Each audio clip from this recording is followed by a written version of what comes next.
I will either have a divided India or a destroyed India, had said Jinnah. While he managed the former, the Indian state is intent upon managing the latter through uncontrolled runaway appeasement. And unless one understands the various stages of it, the progression, decade upon decade, through those stages, the reasons that led the Indian state to construct, implement, and then breach those stages, unless one does that, one can neither recommend nor apply a cure to this disease of appeasement. The three stages of appeasement are welfare, wokefare, and warfare. The Indian state has not only progressed through these stages, it is now unapologetic about projecting them as an achievement of sorts. Let me explain. The first stage of appeasement, welfare. Welfare targets the money. It starts innocuously with the flawed pretext that the Muslim minorities are worse off than the rest, and that they are victims, and that they are always exclusively suffering and fare worse off, and every social strife, and that because of this, not only do they need preferential care, it is the majority's obligation and moral duty to be preferential towards them. Not for nothing did Prime Minister Manmohan Singh assert that Muslims have the first right to resources. And so you have the state giving Muslims Hajj subsidy for decades, giving blanket reservations to Muslims, rich or poor, homeless or billionaire, by snatching it from the OBC quota, using taxpayers' money to host grand iftar parties, asking government-run UGC to fund minority institutions that keep 50% seats reserved for minorities, plundering state coffers to pay monthly salaries to tens of thousands of Maulvis, giving scholarships and shadi shaguns to Muslim women, providing midday meal dining hall for only those schools having 70% or more minority students, giving interest-free loans to set up shops on Waqf land, funding hundreds of madrasas, the Islamic schools, and all this while grandly proclaiming that we are a secular state. That is, there is complete and total demarcation between state and religion. The next stage of Muslim appeasement is more dangerous, wokefare. Wokefare targets the mind. This is the stage where the Indian state employs a quite brilliant tactic to appease and benefit its Muslim vote bank. It poisons the Hindu mind with self-loathing, hatred for his own religion and way of life, drilling apathy towards the slow destruction of Hinduism, consciously and subconsciously, through speeches, broadcasts, policies, arts, culture, cinema.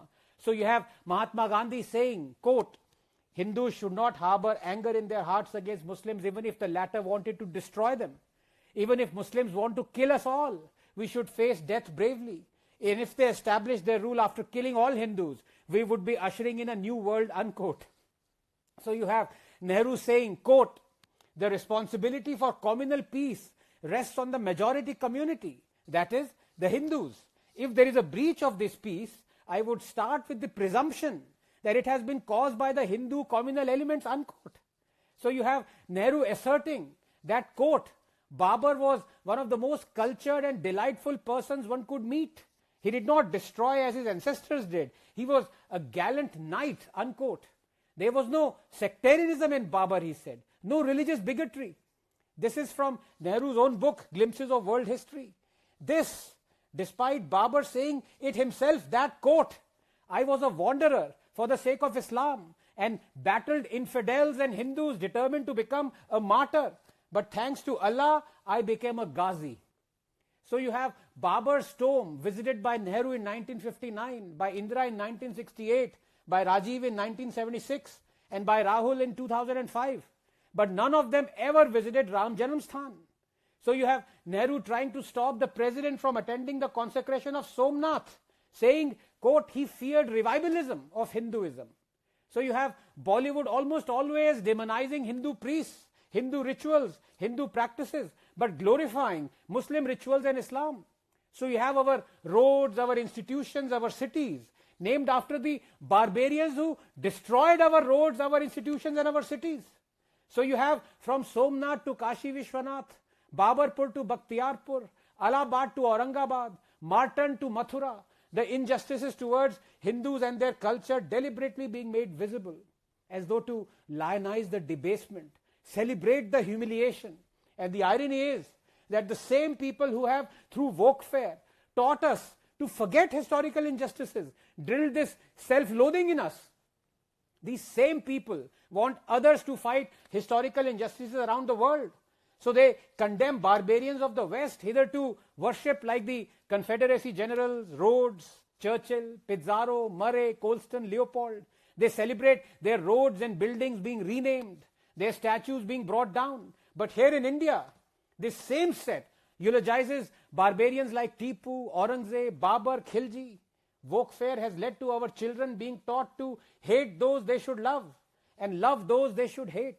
Wokefare has led to our leaders proclaiming that demography shift is not an issue at all, that those who warn us about it are actually communal bigots. Look, if you were to take as starting point the premise that all religions are exactly the same, then there is no issue. Because under that premise, if one religion population can be the majority, why can't be the other? But the fact is, all religions are not the same. Some religions exhibit predatory, supremacist, exclusivist views and practices. The truth is, if such a religious denomination becomes majority population, it begins very quickly dictating its social practices upon others. There are some schools now in Jharkhand that have Friday as a holiday instead of Sunday. We have seen what happened in the Kashmir Valley, and I'm not just talking about the Kashmiri Hindu genocide of 1990.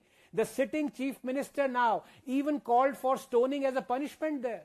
We have seen the state of homosexuals and atheists and women under the majority of such religious denominations. Atheists are condemned to death in 13 Islamic countries. Homosexuals are caned, women discriminated. We have another chief minister, this time of Bengal, warning Hindus to not venture into quote unquote Muslim areas. Fact is, changing demography shifts a government's decisions towards Wokefare. One feeds off the other. Opposing CAA, appointing Muslims on temple boards, curtailing the time duration traditionally permitted for Durga idol immersion by making way for Muharram procession, promising to give land to imams for construction of houses, uprooting lampposts that have Hindu symbols, scared to list out hundreds of Muslim mob hate attacks, lynchings, attempting lynchings, while naming selectively only the Hindu mob crime attacks. These are all examples where Wokefare has directly led to formulation of state policy and overturning of even Supreme Court judgments like the Shah Bano. It is but obvious that welfare and Wokefare can only lead to the third, perhaps terminal stage of appeasement, and that is warfare. Warfare is when you enact laws and policies and acts that constitutionally and legally favor one community and discriminate against the other community. So you have the draconian Waqf Act that has usurped thousands of acres of government, personal, even temple land. The world over, disputes over property are settled using existing laws that are community and religion agnostic.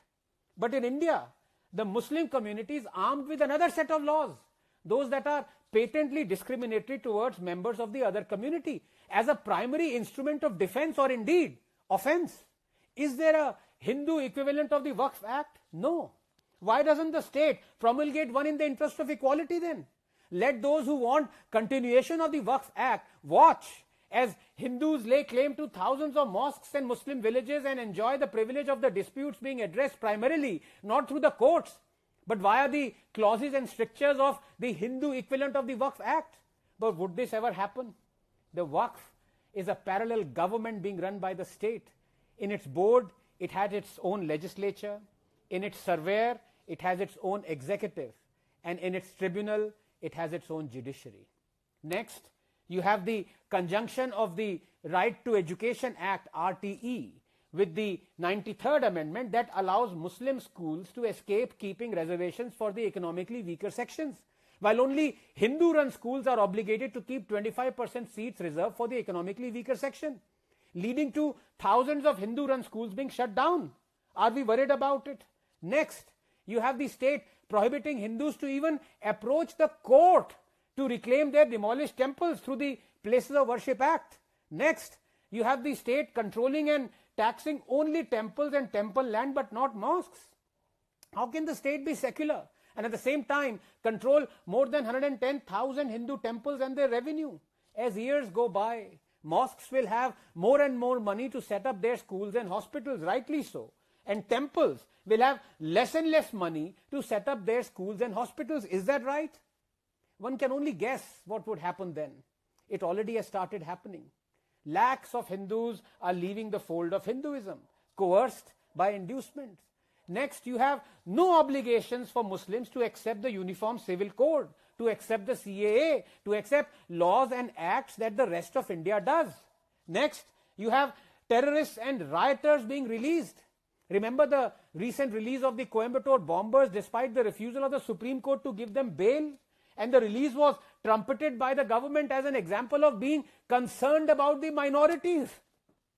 You have the Congress releasing PFI cadres, hundreds, releasing those who ran over and attacked police stations like in Hubballi. Its leaders defending Simi in court. Its chief crying tears at Batla encounter. Its PM demanding an apology from Denmark for the Prophet cartoons. So something that started with an innocuous scholarship ends with releasing terrorists. This is what the third stage of appeasement achieves. Hubris in one community and anger in the other.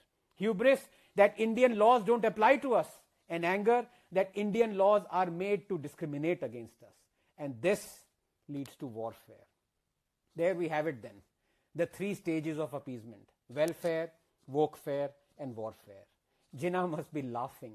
His cackle echoes in the dungeons of Patal Lok below. In his life, he achieved the division of India. And in his death, he has achieved its destruction.